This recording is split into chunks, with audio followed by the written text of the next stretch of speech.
I used to have a lot of stuff. Nice stuff. Expensive stuff. And guess what? I was broke. Not like living on the street broke, but the kind of broke where you gotta check your bank account before you buy a coffee. Then, I did something kind of crazy. I got rid of half my things. And the strangest thing happened. I didn't feel poor. I felt rich. Suddenly, my bank account started growing. My stress just melted away. And all that physical clutter in my life was replaced with this incredible feeling of clarity and freedom. It was a total paradigm shift. And that's when it finally clicked. This is the core truth we're going to unpack today. True wealth isn't about piling up more stuff. It's about intentionally needing less to feel genuinely abundant. So, in this explainer, I'm going to walk you through the exact habits that changed everything for me. We're not talking about complicated budget spreadsheets or feeling like you're missing out. We're talking about less stuff and a whole lot more freedom. So here's the game plan. We'll kick things off by simplifying your system, then we'll dive into how to spend with intention, build real wealth, curate your mind, and finally, take back control and truly own your money. All right, let's get right into it. First up, simplifying your system. This is all about cutting through the noise in your finances and your daily life so you can free up your most valuable asset, your mental energy. Okay, so habit number 1, simplify your money. If your finances feel like this tangled web that you'd rather just, avoid looking at, this is your starting point. Oh man, this was me. I had multiple bank accounts, a wallet stuffed with different credit cards, a handful of investment apps. I was always checking things, moving money around, and just worrying. Complexity is the enemy of wealth, because when things are complicated, you just avoid dealing with them. So what's the solution? It's almost laughably simple. Consolidate everything. For me, that meant one checking account for my bills, one savings account for emergencies, and one investment account for the future. That's it. So much easier. And what's the immediate payoff here? I check my finances once a week, and it takes me 10 minutes. That's it. That's the power of simplicity. You get clarity, you get time back, and you start making way better decisions. Now, this idea of simplifying, it goes way beyond just your money, which brings us to habit number 2, reduce decision fatigue. It's all about protecting your mental energy for the stuff that actually matters. I mean, think about it. People like Steve Jobs and Barack Obama, they were famous for wearing basically the same outfit every single day. Why do you think they did that? They understood that every tiny decision you make, like what to wear, just drains your mental battery.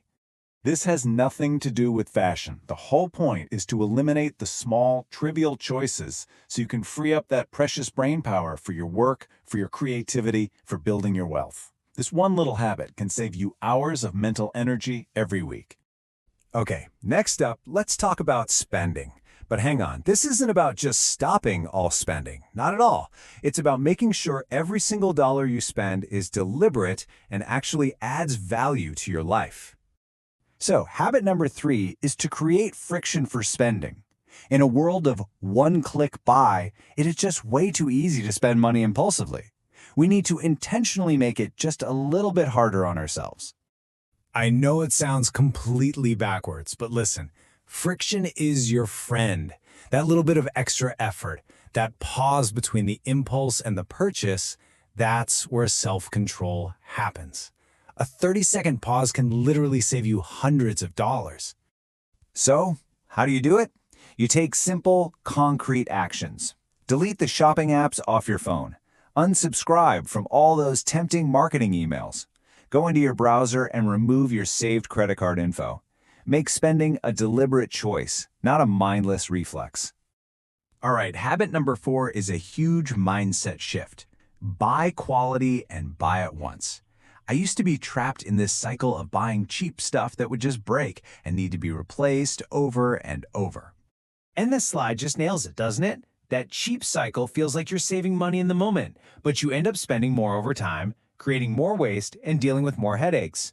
The quality path might cost more upfront, but it's way cheaper and simpler in the long run. The mantra is so simple.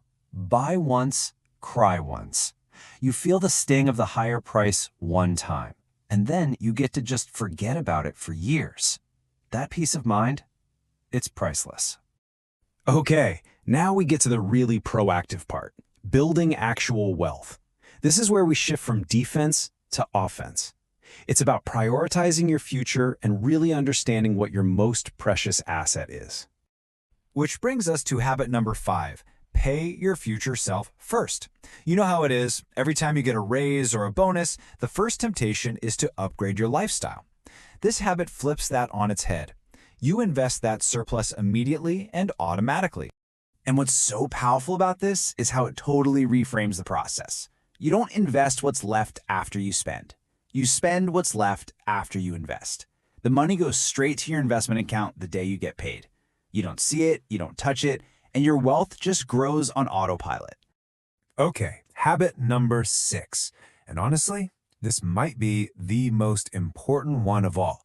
You have to treat your time as your most valuable currency, because it absolutely is.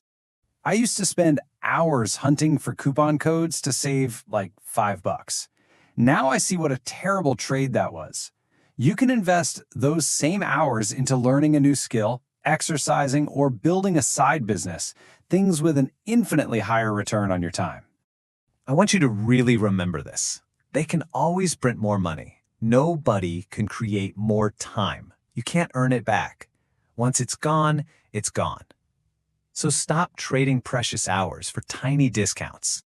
So just like you have to protect your time, you absolutely have to protect your mind. This last habit is all about shaping your desires by taking control of your digital environment. All right, our final habit, number 7, curate your social media. I used to follow all these accounts that just made me want more stuff, more luxury, more things. I replaced every single one of them with creators who talk about building, investing, and growing. The mental shift was instant. And the result was just incredible. My desire to spend money impulsively dropped by what I guessed was 80%. It wasn't about willpower. It was about changing the information I was feeding my brain. The takeaway here is so simple, but so profound. What you consume online directly shapes what you desire offline. If you change your inputs, you will change your wants. It's that direct. So let's bring this all home. The core truth of all of this is that you probably don't need more money. You just need less stuff getting in the way of the life you actually want to live.